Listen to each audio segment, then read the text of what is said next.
तो आज हम लोग डिस्कस करने वाले हैं इंडियन कंट्रैक्ट एक्ट 1872 के अंदर ऑन ड्यू इन्फ्लुएंस, राइट। ये आता है सेक्शन 16 के अंदर, ऑन ड्यू इन्फ्लुएंस और इसका वेटेज है अप टू 6 मार्क्स और ये एग्जाम में आने का चांसेस बहुत है। बहुत interesting and simple topic, on due influence. तो ऑन ड्यू इन्फ्लुएंस क्या है, पहले समझ लेते हैं कि आईसीएमआई मैटर के अंदर क्या लिखा गया है लॉ के अंदर। A contract said to be induced by on due influence where the relations subsisting between the parties are such that one of the parties is in a position to dominate the will of the other and uses that position to obtain an unfair advantage over the other, right। तो इसका meaning ये हुआ कि कोई unfair advantage उठा के किसी के ऊपर डोमिनेट पोजीशन को अप्लाई करना, राइट। मतलब you can take an example of doctor and patient, where doctor need to serve the patient as per utmost full faith, but instead of that doctor makes an dominating position and taking unfair advantage against patient। मतलब doctor का काम होता है patient को सर्व करना, patient को ठीक करना, लेकिन इसके बदले डॉक्टर ने कॉन्ट्रैक्ट कर रहा है पेशेंट के साथ कि तुम्हारा डिजीज़ तो ठीक हो जाएगा, मैं ठीक कर दूंगा, लेकिन इसके बदले आपको 1 करोड़ रुपया देना पड़ेगा, which is not possible for patient to do, right. तो ये हो जाएगा आपका unfair advantage over the other, और unfair advantage over the other. तो इसका सिंपल मीनिंग क्या है ना, influence by which a person is induced to act otherwise than by their own free will और without adequate attention to the consequences. तो induce का मीनिंग क्या है ना, किसी से कुछ काम करवाना या उसे राजी कराना, मतलब एक पर्सन जो इन्फ्लुएंस हुआ है, induce to act otherwise than by their own free will, जो उसके ओन इच्छा ना होते हुए भी उसको इंड्यूस किया गया है वो एक्ट करने के लिए, without adequate attention to the consequences. उसको ये भी पता नहीं कि इसका कॉन्सिक्वेंसेस क्या होगा, लेकिन उसको जो ज़बरदस्ती मतलब इंड्यूस किया गया है, इन्फ्लुएंस किया गया है कि तुम वो काम करो, राइट।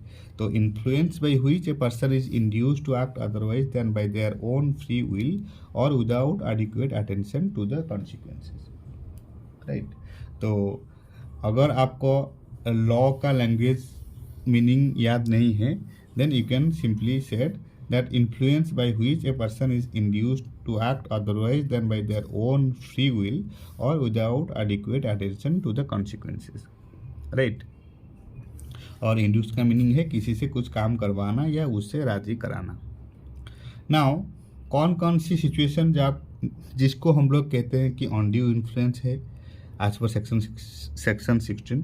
तो फर्स्ट होता है real and apparent authority, then fiduciary relationship and person mentally affected. ये जो 3 केस है यहाँ पर आपका ऑन ड्यू इन्फ्लुएंस हो सकता है।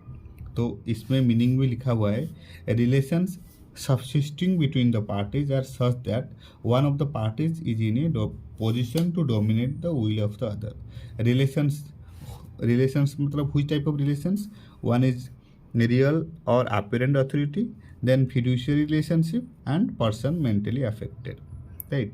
तो ये जो 3 केस है यहाँ पर आपका ऑन ड्यू इन्फ्लुएंस हो सकता है। तो रियल एंड अपरेंट अथॉरिटी क्या है, रियल मीन्स क्या, real means which are real in nature, real authority, or you can take an example of master servant relationship। और इसमें क्या होता है ना, मास्टर जो होते हैं वो सुपीरियर पोजीशन होता है और जो सर्वेंट होते हैं वो सबऑर्डिनेट पोजीशन होते हैं, राइट। तो मास्टर जो है वो जो कहता है सबऑर्डिनेट पोजीशन में जो है वो उसको मान लेना पड़ता है। तो यहाँ पर आपका ऑन ड्यू इन्फ्लुएंस हो सकता है, real and apparent authority, right? You can take an example of master and servant. Then second most important, fiduciary relationship. Fiduciary relationship means क्या है? Fiduciary मतलब you can say in simple utmost good faith and confidence. Utmost good faith and confidence क्या है ना? The main purpose for fiduciary relationship is to establish an honest and good faith relationship between two parties where one party can rely and be confident that the other person is working for their interest and are not using their power for their own interest or the interest of a third party. मतलब fiduciary relationship मतलब जहाँ पर आपका एक utmost good faith and confidence होता है. आप example ले सकते हैं फैमिली मेम्बर्स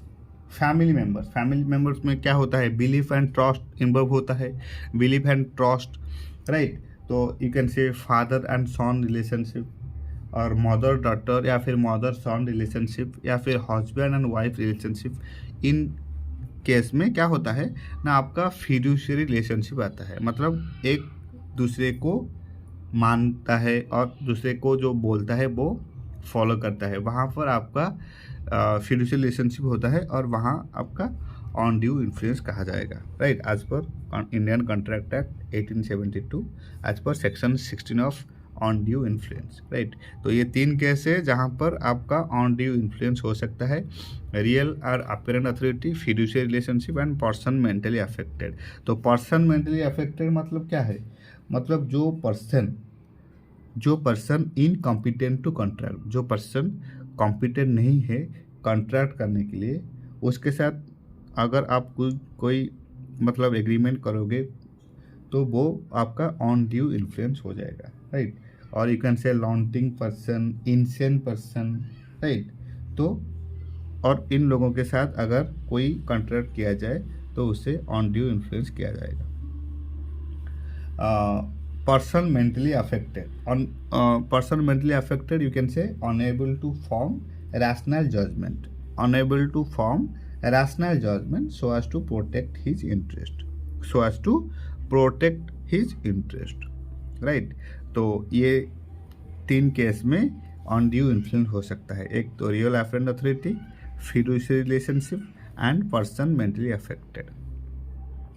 तो ये है आपका on due influence, right.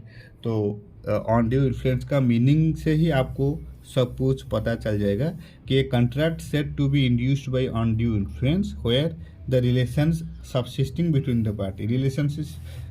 Relations subsisting between the parties means which type of relationship? Real and apparent authority or fiduciary relationship or person mentally affected, right. ये सब रिलेशनशिप में आपका क्या होता है ना, one of the parties is in a position to dominate the will of the other and uses that position to obtain an unfair advantage over the other. Simply में कहा जाए तो influence by which a person is induced to act otherwise than by their own free will or without adequate attention to the consequences, right. So this is it all about undue influence as per section 16 of Indian Contract Act 1872. Thank you so much and happy studying.